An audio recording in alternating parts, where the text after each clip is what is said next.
Alright everybody, welcome back to the channel. Finally, I have another video to put out. Yes, it's been a while. Again, I think the last thing I posted was a mock draft, which I'll also have one coming up pretty soon, if not right like the day after this video. So if you're seeing this, check out the channel. Hey, like and subscribe as well while you're there. And there also might be a new mock draft for post-Shrine and Senior Bowl. But today, and yes, I know it's Sunday, we're looking at the Shrine Bowl. This was played on Thursday, January 30th. The Senior Bowl was played yesterday, Saturday, February 1st, where we got to see Jack Bech, who we'll probably get to in a different video with the Senior Bowl winners. That was a incredible moment. What a walk-off for, I believe it was the the American team. It was the American team that walked it off. But what a moment for Jack Bech. Obviously, everyone knows the story if you're kind of tuned into the sports world in general. Jack Bech, his brother Tiger, died in the unfortunate New Orleans, I guess you could call it terrorist attack, because that's what it was, on New Year's. So literally a month to the day after that happened, Jack Bech walk off, and maybe the biggest moment of his career. But today is not the Senior Bowl, although props to Jack Bech. We're going to get into the Shrine Bowl winners. My biggest winners, these are mainly from the game, but it is also part of the practice as well. And the first one we will get to is North Dakota State quarterback Cam Miller, two-time FCS champion, Missouri Valley Conference Offensive Player of the Year as well. Former three-star recruit here at the Shrine Bowl in Texas, had a great 2024 season, career year, 33 passing touchdowns, 12 rushing, only 4 interceptions, over 3,000 yards, almost 4,000 total yards when you count in the rushing yards. I mean, he's an athlete. He, to be honest, just was flat out the best quarterback at the Shrine, especially in the game. I mean, he looked the most comfortable. He plays with poise. He's obviously really accurate at 73.4% over the course of the 2024 season. But Miller, like I said, just looked the most comfortable. Obviously, you had guys like Max Brosmer there as well, who looked all right, I would say, for the most part. But Miller shined, to say the least. He, I believe, was the only quarterback to lead scoring drives because was it the East or the West? Whatever team he was on, I actually can't remember. This is literally 3 days ago. I don't know why, I can't remember things in just 3 days. But whatever team Cam Miller was on, he led 2 scoring drives, and then they had the pick six, won 22-0 or 25-0. So, I mean, he, like I said, looked the most comfortable. He looked poised. He was accurate. He was driving balls over the middle of the field. He had some good touch over the course of the week in practice as well. By far the best quarterback down there in Texas. And a guy that I had late day 3, and I think you could take a chance on him in the 5th or 6th round as a backup quarterback. I think he would be a very serviceable backup in the league for a long time. Running back, and I probably should have prefaced, I'm just doing my winners at each position. I believe I got 11 guys here, but at running back, Ja'Cory Krosky-Merritt had a phenomenal game in the Shrine. He damn near equaled his season stats, which is sad because he got injured and at Arizona and all that after transferring from, I believe, New Mexico. Arizona was really happy to have him. They were excited for what he could bring to the team, and it makes a lot of sense why. The 6-year senior, former 3-star high school recruit at 5'11", 208, has got some serious burst and explosiveness out of the backfield, showed some receiving ability, but for the most part, he was hitting holes, and he was hitting them fast. The dude was making one cut and going. He did have some broken tackles in the game. For the most part, it was more the fact that just no one could catch him. He was getting 5 yards down the field without getting touched. It was very, very impressive. And also, you got to give credit to the offensive line, of course, when that's happening. But Ja'Cory Krosky-Merritt, phenomenal. Just a guy that you want around, I think, for a long time. And I think a guy that will come into the league probably more as a special team. We saw that in the game if you watched it. I mean, by far the most explosive guy out of the backfield and maybe on the field throughout the game. outside of maybe a couple other guys. But I was really hoping a guy like maybe Taj Brooks would put a stamp on his draft stock. I really like Taj Brooks out of Texas Tech, a guy that really can break tackles, force missed tackles. He's a bigger back. I think could be more of a bell cow. Just wasn't given quite the openings Kroski Merritt was, but Merritt also took a huge advantage of those holes. And I think he had like 11 carries for 98 yards or something and 2 touchdowns. So what a game. He looked really, really good and definitely a big winner. At wide receiver, Eastern Washington made Efton Chisholm III, former Eastern Eagle, had 120 catches on his 2024 campaign, over 1,300 yards, 13 touchdowns. This is a kid, 0 offers out of high school, went to just some local camps trying to get offers from WSU, UW, and Eastern Washington. Eventually just walks on to Eastern.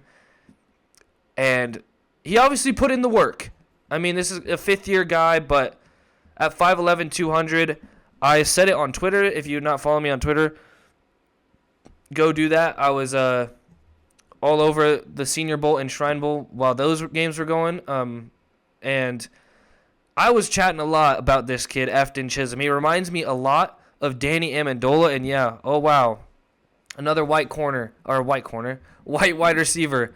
And, hey, at least I'm not comparing him to Cooper Kupp. I don't think he's quite the same as Cooper Kupp. Yes, he'll probably play in the slot probably 100% of the time when he's in. But this was a guy I didn't even have on my radar. He got a late invite as well to the Shrine Bowl, and he made the most of it. He was playing return man. He was making catches out of the slot. I think he played a little bit on the outside even, but was by far the most efficient wide receiver, I thought, in the game. He was really good in practices as well. But like I said, that Danny Amendola comparison, a guy that can play returner for you, at least punt returner, maybe not kick return, but punt return, get some nice yards for you off of special teams. Again, special teams, a very important aspect of football.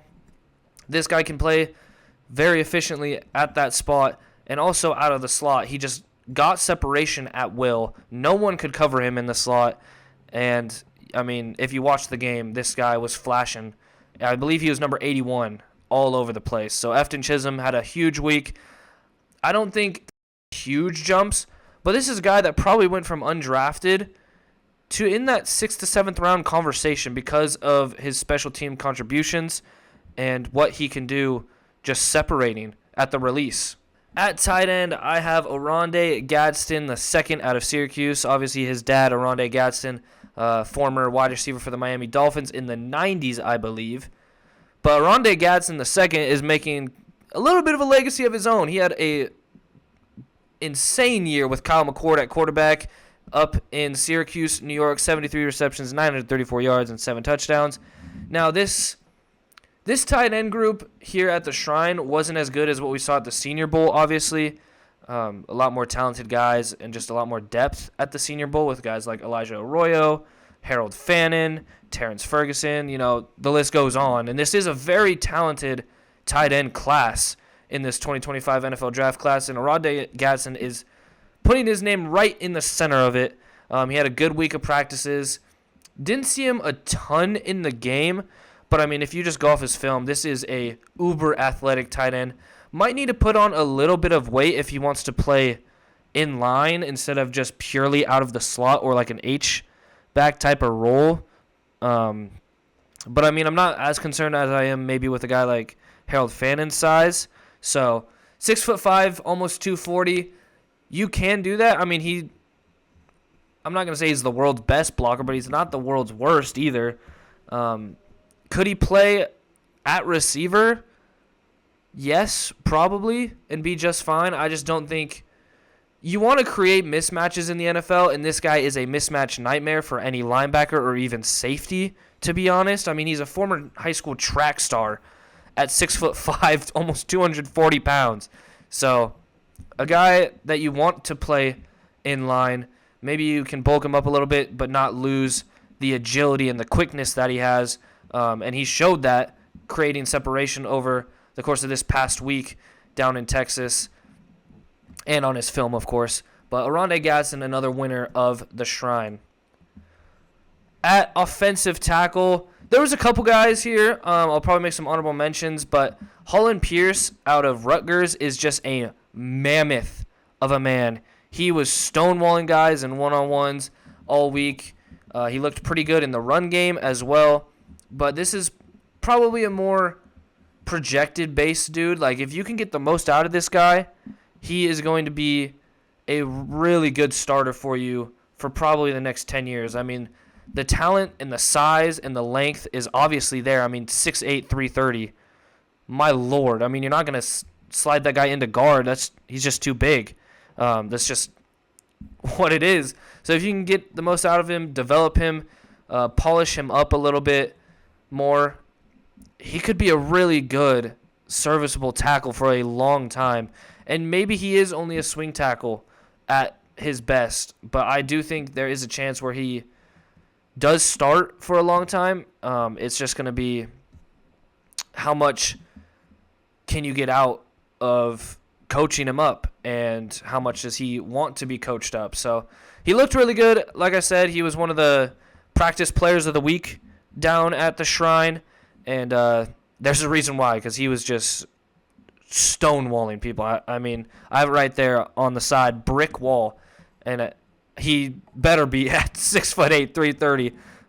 He's a little bit of an older tackle prospect, so I mean, you do have to take that into account, but it's not like a quarterback we're talking about here, so I'm not as worried about age with a guy like this. I mean, you think of a guy like Kyle Monangai, the running back for Rutgers. Where'd he get all of his holes? Go look who they're running behind. It was probably Holland Pierce.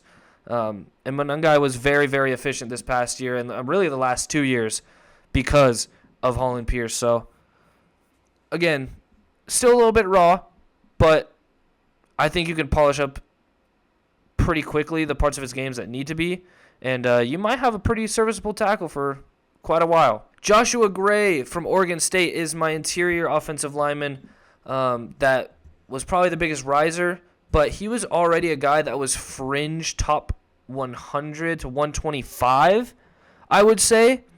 An athletic tight end, interior offensive lineman. He plays at the left guard, I believe, the past couple years at Oregon State. Like I said, though, really good run blocker. He's been in systems with guys like Damian Martinez, Deshaun Fenwick, DJU, when they were using him as a runner 2 years ago. This is a really good, sound run blocker. Still needs to work on part of his pass protection game, but I'm not as worried about that. Like, if you put this guy in a McVay or Kyle Shanahan type scheme, even Kevin O'Connell, I think he's going to have a lot of success, and you can kind of hide those pass protection flaws just because of, I guess I didn't change his height. It's still on Holland Pierce's height, so that's a little awkward, but I'll bring up that here in a second. But Joshua Gray, I believe, he's about 6'4", like 315, I'm pretty sure. I guess I just didn't switch that over, which is fine. Yeah, 6'4", 311 is what they have him listed at on ESPN. So, but Joshua Gray, like I said, does have those pass pro flaws, but I think if you put him in the right system, like I said, a Shanahan, a McVay system, where it's a lot of zone running, and then you run the play action off of that, it'll protect some of those flaws until he develops his game just a little bit more. So, but really good run blocker, and it showed in the game, showed all week in practices. Joshua Gray is a stud. At defensive line, we've got Jordan Phillips out of Maryland, and this was a guy that was talked about quite a lot this week at the Shrine. Practices especially, he was flashing a ton. Now, it is a lot of projection with him because, yes, in one-on-ones and in practice, he looked phenomenal. And even in the game, he made some really nice plays. I think he had a tackle for loss and a couple pressures. I don't think he actually had a sack in the game, but he was he definitely was affecting the quarterback. I can tell you that. And at 6'3", 320, he's a pretty solid run defender right now. But you look at the 2024 stats, 0 sacks is very, very glaring. Yes, only 29 tackles, but I'm not worried about that because he plays the defensive tackle position. So you don't really worry about that too much. It's more of, are you disciplined in the run game? Can you get to the quarterback when it is passing downs? And obviously at Maryland, he didn't really do that very well. But then at the Senior Bowl, or the Shrine Bowl, he looked like he could do that. I don't think he has the longest arms in the world, and that could be a factor that pushes him down the board regardless of how good he looked at the Shrine. But he did flash his athleticism, which he's got a lot of, and his talent. Really want to see what he looks like at his pro day and at the combine, and I think that will probably give us a better look at what he really could be at the NFL level. But he had a really good week. Former high school wrestler, so he's got that leverage. He knows how to work leverage and power really, really well. And Jordan Phillips is a really good player. So definitely a guy to keep your eye on once you hit that day 3 mark of where he'll go. At the edge position, Johnny Walker Jr. out of Missouri was phenomenal in the game. I mean, he was just teeing off on the opposing quarterbacks. He was making their life hell, and as he should, to be honest. I mean, this is an SEC talent. He's been there 5 years at Mizzou, 9.5 sacks this past season, 3 forced fumbles, a 15.4% pass rush win percentage. That's really good, by the way. Usually you want to be over the 12% mark, really. But in college, I'd like to see it a little bit higher if you're going to be, one of these guys actually drafted. You probably want to be around that 14 to 15% area. Obviously, you have guys that are up in the 20s, like a James Pierce or a Josiah Stewart. And obviously, there's a reason why those guys are probably going to go higher than Johnny Walker. But Johnny Walker has some really good size to him, 6'3", 255, and showed a bit of burst off the edge. He's not the bendiest guy, but you did see that first step off the line of scrimmage at the Shrine Bowl during the game. He was just literally teeing off on both sides. He lined up on the left and the right side.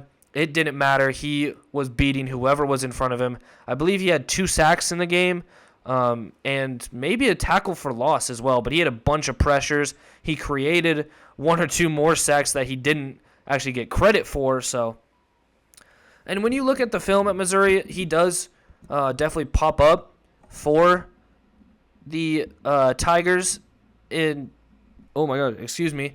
in Missouri, especially on the defensive side. They didn't have a lot of guys this year. A lot of them left last year after their really good season. Guys like Chris Abrams-Drain and Ennis Rakestraw, but those guys left on the back end, so Johnny Walker he had to get to the quarterback really fast or else he wasn't going to get there this year. So he's a really good player. I think he is a day 3 talent still just because he's not the most athletic guy in the world, but a guy that you can definitely bring in on passing downs. And even he could be a 3-down player, I think. He kind of reminds me a little bit of like a Marcus Golden. Not like the most athletic guy in the world, but he's going to be a consistent player over the course of his career. Maybe not a 10-sack guy like Golden was a couple times, but I do think Johnny Walker will have a pretty good NFL career.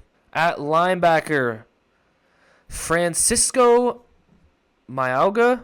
I actually don't know how to say his name, which is really bad because this is a former WSU player, Go Cougs, by the way, who transferred to Miami to play with his little brother Francis. And I believe his older brother, Frederick, played at Washington State as well, Go Cougs, as a offensive lineman. I think it was before Francisco got there. But he had a really good year down at Miami, 96 tackles, 2 sacks, 5 pass deflections, pretty good for a linebacker. You want to see that pass coverage ability, especially in this day and age of what the NFL is. I mean, it is a passing league, even though, yes, this year it kind of switched to more of a running league. But at 6'3", 230, he's not the most athletic guy, but he does have some good athleticism to his game. He had, I think it was him a couple years ago, his final year at WSU, he picked off Bo Nix and ran it like 98 yards back. It was the longest pick six, I believe, in Cougar history at the time until Stephen Hall this year broke it against Portland State. But Mauga, out of Miami, it just kind of seemed like in the game he was always around the ball. He almost had a fumble recovery that they deemed incomplete. He had some nice tackles. He had some nice run fits. Just, I thought, kind of popped the most at the linebacker position more than anyone during the game. So, not much more to say about him. I think, another day 3 talent that is going to be a special teamer for the first part of his career, but can come in and play as a very serviceable linebacker for you in the middle of your defense. And to finish it off, we've got 2 DBs that I want to get to. The first one being Tyrone Herring out of Delaware. This kid was everywhere during the game. He created an interception. He played physical. I think the forced fumble that I was talking about with Mauga that he would have recovered was off of a hit by Tyrone Herring. He was just making plays everywhere in the run game. And another thing about him that I found when I was looking him up was this dude is the first transfer to be given the captain badge by Delaware head coach Ryan Carty. So that speaks volume about his leadership, not only in the DB room, but in just the locker room itself. This guy was only at Delaware, I think, the past 2 years. He transferred from Dartmouth. So to make that kind of impact after, 1 year to get the captain badge from your head coach is very, very impressive, and it speaks volumes, and NFL evaluators are really going to like that aspect of his game and his character, obviously. And looking at his stats from this past year, obviously the ball skills don't pop off like the page, but only 2 pass deflections and an INT. But I thought in the game he showed some pretty good ball skills. Like I said, he did have an interception in this game, and then he had the almost forced fumble as well. But he played so good. He was sticky all week, it felt like, and definitely in the game. And that Delaware helmet seemed like it was all over the field for all 60 minutes of the Shrine Bowl game. So hats off to Tyrone Herring. He is definitely on my radar and a guy I will be further evaluating in this process because he's got some really good size and length at 6'2", 195. Was all Coastal Atlantic Conference. I mean, you got to give it to him. Like, the dude was phenomenal over this past week. And finally, out of Cal, we've got Noel Williams, the 6'1", 200-pound corner. This guy was the one that created the interception and actually ended up being a pick six for O'Donnell Fortune, the cornerback out of South Carolina, who also had a pretty good game and was given Defensive Player of the Game. I thought it should have been Noel Williams, just my personal opinion, because he had multiple pass breakups. He was the one that actually forced that interception in pick six. And he also had the very first defensive play. He was on the outside. I kind of forget who he was covering, but he almost created another interception on that to his teammate. I think it was Woodson back playing safety. So he also came up with a huge 4th down stop in their own territory at like the 30-yard line. So that was a big-time play. And another DB that was just everywhere, man. It was honestly great to see. And Noel Williams played very, very well all week, and especially in the game. and you look at the stats this past year as well, 7 interceptions, 8 passes defensed, and he had a touchdown. This was his Cal's first season in the ACC. They played guys like Cam Ward. They played guys like Cade Klubnik. I believe they played Louisville as well and Tyler Shoke. And he matched up against a lot of really good wide receivers. And this is another guy that I'm going to go back and do a lot more film work, because what he did at the Shrine Bowl this past week was very impressive and deserved a look into his actual film. And obviously he's got some good size to play on the outside. And like I said, those ball skills popped off the page and the film, really, of the game. So that is it for all of my winners this past week at the Shrine. I'll have one up for the Senior Bowl eventually, but this was literally just the first day I had free after the Shrine Bowl to get this out. So hopefully you guys enjoyed. Let me know. Let me get to some more honorable mentions, actually. For one, O'Donnell Fortune, who I was just talking about, had the pick 6. Definitely a guy to shout out. Issa Pole out of WSU. Go Cougs, baby. Flashed in the run game as well. He played left tackle, I'm pretty sure, he played left and right during the game and throughout the week. I do think you could play him at guard, but I think he's like 6'7", like 320. So another guy from Shrine Bowl that you'll probably see in that day 3 area. Teams are going to take a chance on because of just how consistent he was at WSU and over the course of the week down in Texas. So Asa Pole, left and right tackle, could play him on either side, I think, was really good. And Nick Nash as well. Nick Nash needs more hype. Probably should have won the Biletnikoff this year, I'm not going to lie. Yes, it did go to Travis Hunter, but Nick Nash, who was down there, had a really good week and continues to prove, just backing up his stats from this past year. So those are some guys that I liked as well. And what do you guys think? If you watched the Shrine Bowl practices or game, tell me what you think and down in the comments below. And I will see y'all in the next one, whether that be mock draft or Senior Bowl content. Take it easy and peace.